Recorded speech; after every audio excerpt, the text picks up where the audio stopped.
Address is delivered by Melvin Tom. Melvin embarked on his academic journey back in 2019 with a double degree law and finance, supported by a John Curtin undergraduate scholarship. Alongside his studies, however, he founded a tutoring business that has shaped the academic trajectories of over 1,000 students. His business earned the distinction of being the highest rated tutoring company in Western Australia. Melvin then moved over to a Bachelor of Commerce degree, and today we have the privilege of hearing from a trailblazer who has been absolutely instrumental in bringing change and education and innovation. He's left an indelible mark on the academic landscape. Please join me in welcoming Melvin Tom to the stage.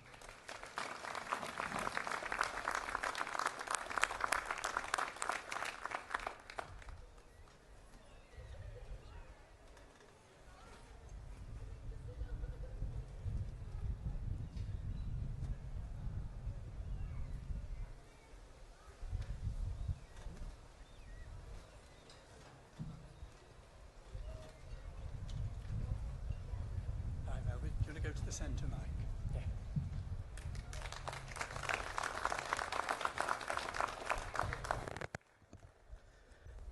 I was really nervous about messing up my speech, but with what's happening today, I think things can only get better from here.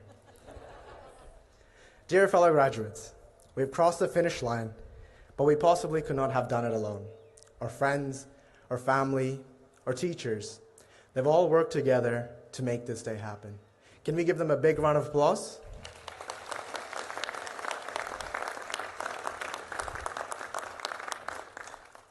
Now, I must confess, I was very shocked when I was invited to speak tonight. I was never on the Vice Chancellor's list. I didn't start a university club. I wasn't on a leadership position at the Guild. I didn't top an assignment, let alone a unit. On the contrary, I've actually failed some. So to my friends from the School of Law, please excuse me if I make an improper use of a semicolon. What makes tonight even more special for me was that 2 years ago, I really wanted to drop out of university. But my parents insisted that I had a college degree. So Mom and Dad, thank you. If it hadn't been for you, I wouldn't be graduating today. Before the faculty members realized the clerical mistake that no doubt led to me being here, I'd like to take this time to do what I do best, which is tell stories and share lessons. So today, out of the many lessons I've learned during my time at university, I'll just keep it to just two. Two stories that I hope resonate with you, or worst case scenario, make a few of you laugh. My first story begins in the second year of law school. My friend and I had signed up for the open negotiation competition. I prepared for this competition with the same intensity that most of us did for our English assignment back in high school, by watching the movie or the novel the night before. Armed with what you can imagine was quality education from watching YouTube hostage negotiation videos, I walked into that law school like Lewis Litt, ready to take down the opposing team. During the competition, my friend and I represented a large mining company, and we managed to buy very valuable land from a small farmer, and even managed to sell off some of our old trucks. Delighted by what we thought was an incredible outcome for our client, we waited for our inevitable victory. To our shock, we lost. What the professor told me that night has drastically changed the outlook of my life forever. She said, "Melvin, the world is a very small place, and a reputation for dishonesty will follow you everywhere you go, preventing you from winning big." That day, I promised to myself that if I was to be known for anything, it should be for my integrity above all else. Although somehow I still fall short of that when it comes to who ate the last bar of ice cream. I know, serious stuff, but no less true.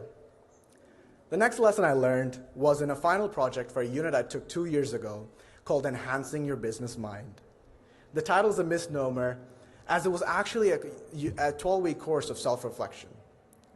The final project asked us 3 questions. 1, what would your life look like if you were to follow your current trajectory? 2, what would your life look like if you took the road less taken? 3, what would your life look like if you had won $1 million? The following were my answers.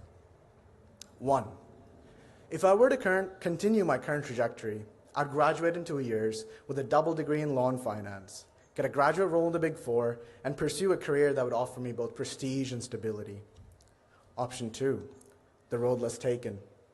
I would still graduate with my degree, but after I graduate, I would pursue my dream of teaching students and running my company. Option 3, what would I do if I won $1 million? That day I wrote down that if I had all the money in the world, I would still go back to teaching students and building projects and attempting to solve challenging yet interesting problems. I would take the road less taken. This exercise forced me to reflect on where my life was going and where it was that I really wanted it to go. It gave me the courage to follow my own dream and take control of the path that I was on instead of following the life that others had chosen for me.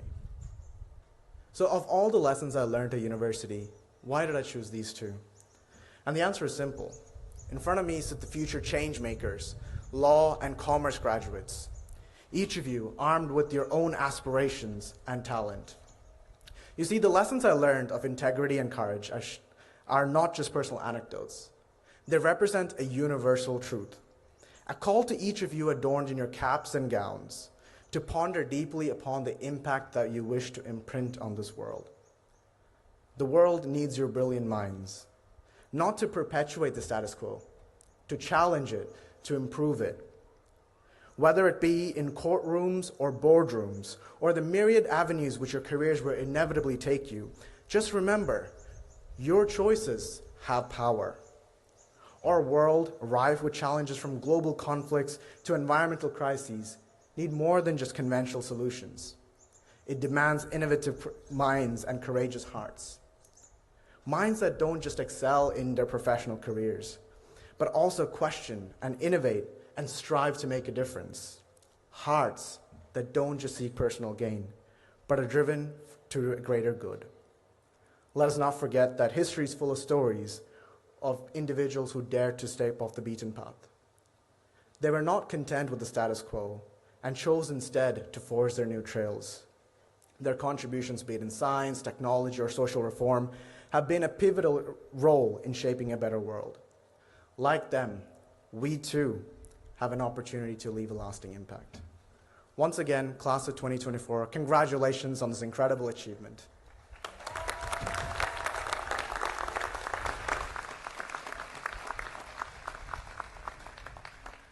Thank you, Melvin, for sharing your personal journey, the challenges you faced, and the lessons you learned along the way.